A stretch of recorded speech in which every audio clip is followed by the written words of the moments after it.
ये है bubble wrap, जिसके साथ लोग अक्सर पुचुक पुचुक करते रहते हैं। मतलब इस चीज को सिर्फ चीजों को रैप करने के लिए या पुचकू पुचकू करके फोड़ने के लिए नहीं बनाया गया था।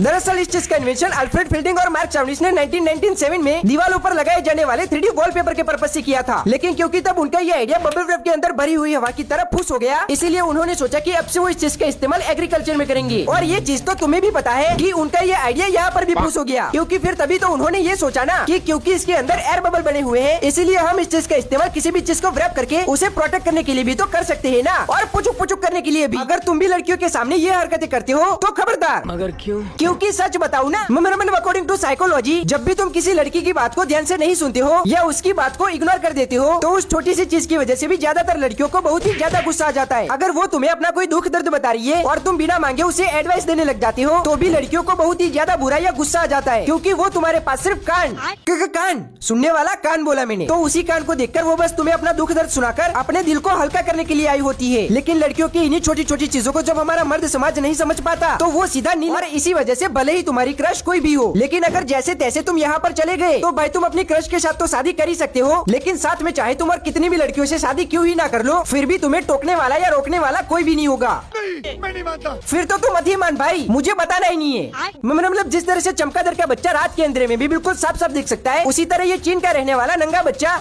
मतलब नॉन यूही नाम का बच्चा भी रात के अंधेरे में बिल्कुल साफ साफ देख सकता है। क्योंकि जब इस बच्चे को कागज के ऊपर कुछ लिख कर दिया गया, तो इस बच्चे ने अंधेरे में भी कागज पर लिखी हुई चीज को बिल्कुल साफ साफ पढ़कर सुना दिया। और जिस तरह से चमगादड़ के बच्चों को दिन के उजाले में देखने में दिक्कत होती है, उसी तरह इस बच्चे को भी दिन के उजाले में देखने में दिक्कत होती है। और इसी वजह से मैंने कहा कि अगर तुम भी मेरी तरह घर पे भिखारियों की तरह फटे कपड़े में ही घूमते हो, तो खुद को गरीब या भिखारी मत समझना।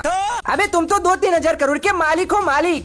मगर क्यों? क्योंकि तुम्हें पता नहीं है, लेकिन ये तो 2-3 हजार करोड़ के मालिकों के चौचले हैं। क्योंकि हाल ही में जब हमारे राजू भैया की एक नई फिल्म भूत बंगला का ट्रेलर लॉन्च था, तो वहाँ पर हमारे खिलाड़ी भैया भी उर्फी जावेद की तरफ फटे कपड़ों में ही आ गए। लेकिन फटे हुए समझकर इन्हें हल्के में मत लेना, क्योंकि कम से कम ये लाखों के तो होंगे ही। और इसीलिए मैंने कहा कि अगर तुम भी चिप्स का पैकेट ऐसे ही तोड़कर खाते हो, तो भाई तुम भी मेरी तरह गरीब के गरीब होगे। मगर क्यों? क्योंकि अमीर लोग चिप्स का पैकेट ऐसे तोड़कर नहीं खाते, बल्कि वो लोग तो सबसे पहले चिप्स के पैकेट को साबुन लगाकर अच्छे से साफ करते हैं। ऐसा मैं नहीं कह रहा हूँ, ऐसा ये आंटी कह रही है। और फिर बीच में लगे लोगों को कैंची से काटकर हम गरीबों की तरह नंगे हाथों से नहीं टूट पड़ते, बल्कि आंटी जी ने बताया कि वो लोग इस तरह से टिश्यू पेपर को मोड़कर अपनी उंगलियों में पहन लेते हैं और फिर उसी से खाते हैं। अगर तुम भी इस बढ़ती गर्मी में आलू की तरह उबलना नहीं चाहते, तो आज से ही कपड़े पहनना बंद कर दो, मतलब काले कपड़े। अबे साले। दरअसल तुम में से ज्यादातर लोगों को तो ये चीज पता ही होगी कि बाकी कलर्स के मुकाबले काले कलर की चीज बहुत ही ज्यादा और जल्दी हीट ऑब्जर्व करती है। और इस चीज को आप यहाँ पर बिल्कुल साफ साफ देखकर बहुत ही आसानी से समझ सकते हो, क्योंकि यहाँ पर जब सभी कलर्स के क्रेयॉन कलर्स को एक साथ धूप में रखा गया, तो सबसे पहले काले रंग का क्रेयॉन कलर ही पिघलने लगा, क्योंकि काला कलर ही सबसे ज्यादा हीट ऑब्जर्व करता